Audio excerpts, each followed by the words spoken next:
आज बिहार की राजनीति में एक बड़ा ऐलान हो गया है। मुख्य चुनाव आयुक्त ज्ञानेश कुमार ने बिहार विधानसभा चुनाव 2025 की तारीखें घोषित कर दी हैं। कुल 243 सीटों पर मतदान 2 चरणों में होगा। पहला चरण 6 नवंबर और दूसरा चरण 11 नवंबर को। वहीं वोटों की गिनती 14 नवंबर को होगी। ये चुनाव बिहार के भविष्य को तय करेंगे।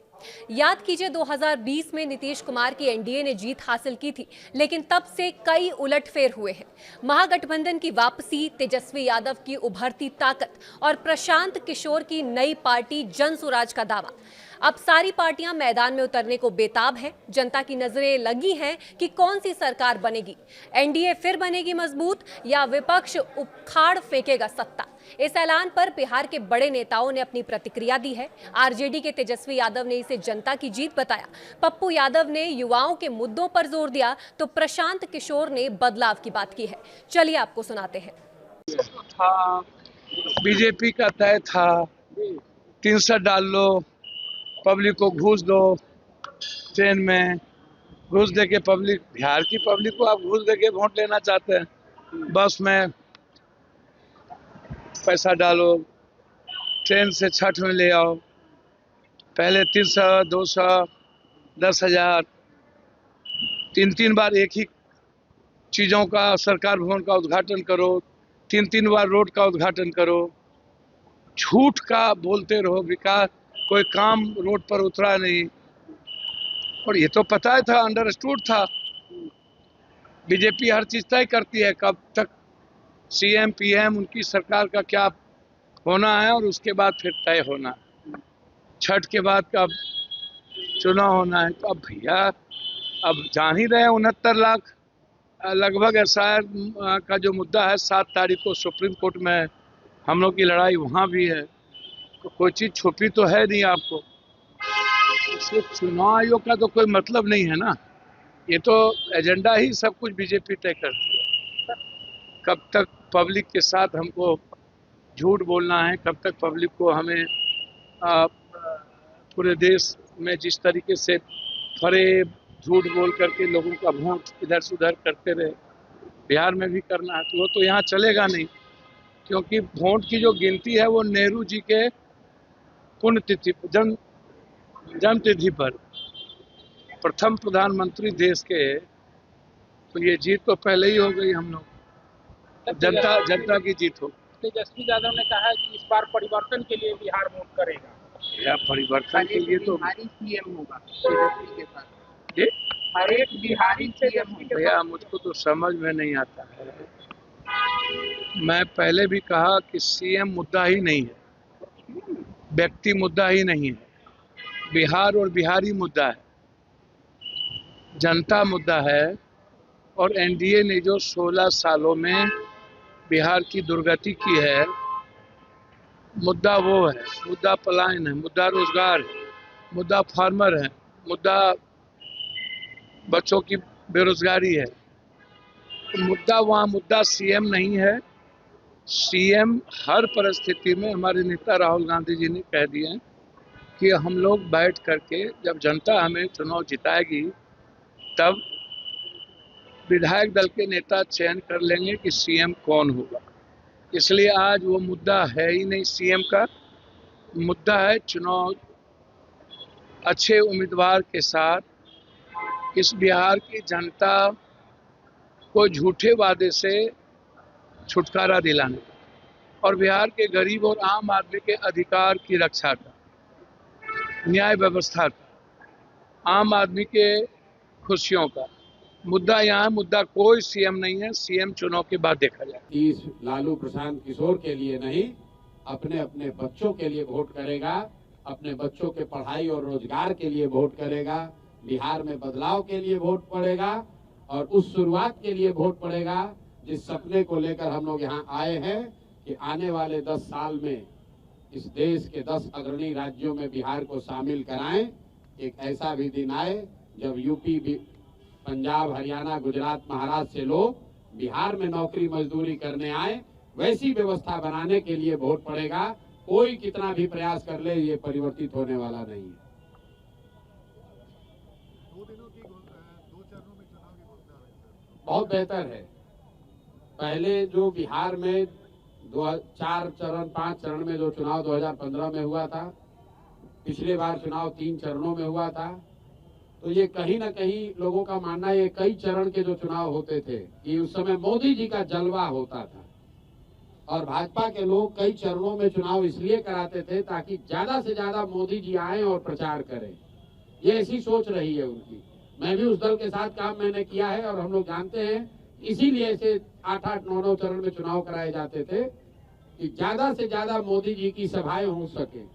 अब कहीं ना कहीं भाजपा ने भी मान लिया है कि भैया मोदी जी कितना भी सभा कर ले उससे परिणाम बदलने वाला नहीं है, इससे अच्छा है भैया 2 ही चरण में कराकर खत्म करो।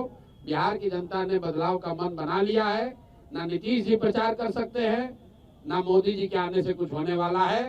बिहार में जिसको प्रचार करना था लोगों ने 2 साल 3 साल कर लिया, सुन लिया। अब अंतिम 1 महीने का प्रचार का समय है। लोग एक बार उम्मीदवारों को देखेंगे और सही लोगों का चुनाव करेंगे। जनसुराज ही एकमात्र ऐसा दल है जो कह रहा है कैमरे पर कि मेरे भाई एक बार संकल्प लो, अपने बच्चों के लिए वोट दो, सही लोगों को जिता कर लाओ। अगर जनसुराज से भी गलत आदमी खड़ा हो जाए उसको भी हराओ। हर हालत में इस बार बिहार के लोगों को संकल्प लेना है कि अच्छा आदमी ही जीतना चाहिए। जनसुराज जीते या न जीते, भाजपा जीते या न जीते, मोदी, प्रशांत किशोर, नीतीश, लालू जीते या न जीते, बिहार जीतना चाहिए, बिहार के बच्चे जीतने चाहिए। इसलिए कोई गलत आदमी को वोट मत दो। अगर वोट दोगे तो याद रखना अगले 5 साल इसी भ्रष्ट व्यवस्था के साथ जीना पड़ेगा। बच्चों को बेरोजगार होना पड़ेगा, युवाओं को बाहर मजदूरी करनी पड़ेगी। मेरे भाई जो बोओगे वो काटोगे।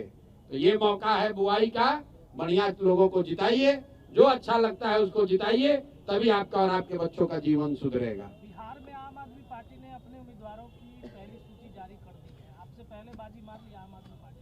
अब ये कोई पार्टी है? बहुत लोग, बसपा वालों ने भी जारी कर दिया है, मीम वालों ने भी जारी कर दिया है। भाई यहाँ 3 सीधा त्रिकोणीय मुकाबला है।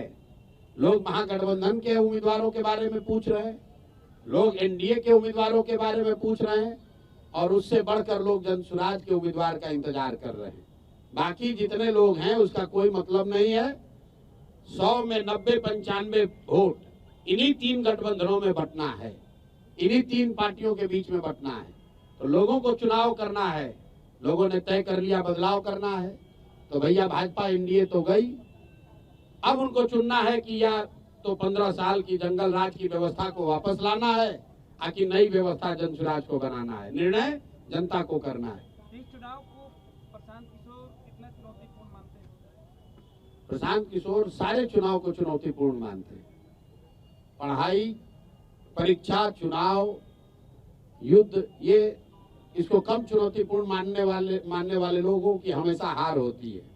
हम लोग सारे जो भी सामने चुनौती है उसको सीरियसली लेते हैं, उसके लिए ईमानदारी से प्रयास किया है और जो प्रयास किया है वो समाज के सामने है, अब समाज पर है। अब हमारा जो प्रयास था वो करीब करीब अंतिम चरण में है। जनसुराज का प्रयास अंतिम चरण में है। अब प्रयास के ऊपर विचार करके वोट देने का काम बिहार की जनता को करना है।